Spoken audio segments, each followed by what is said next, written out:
Customers looking for a pop-up drink stand mainly want speed, refreshing quality, and a fair price for what they are getting.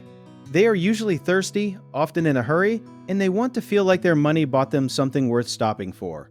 Think of it like this. When someone walks up to a pop-up drink stand, they are making a fast decision, kind of like picking a snack at a school carnival. They want to see bright colors, clear pricing, and a menu that is not too confusing. Something not many people realize is that customers actually judge cleanliness and presentation just as much as taste, so a clean cup, a fresh-looking cup lid, and a tidy counter can matter as much as the drink itself. People also love when a stand offers a small unique twist, like a fun flavor mix or a fresh garnish, because it makes the drink feel special instead of ordinary. Another detail most folks overlook is that customers subconsciously trust a stand more if the workers look friendly and confident, since that builds quick trust in just a few seconds. Ice quality matters too, since warm or watery drinks are one of the fastest ways to lose a returning customer.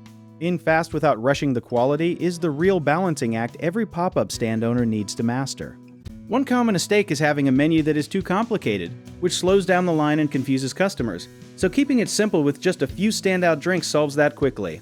Another issue is inconsistent taste from cup to cup, which happens when measurements are not standardized, so using set recipes or portion tools keeps every drink tasting the same. A big caution is ignoring hot weather demand spikes, since running out of ice or cups during the rush can hurt your reputation fast, so always prepare extra supplies before predicted busy days. If you enjoyed this video, check out our online directories in the description below.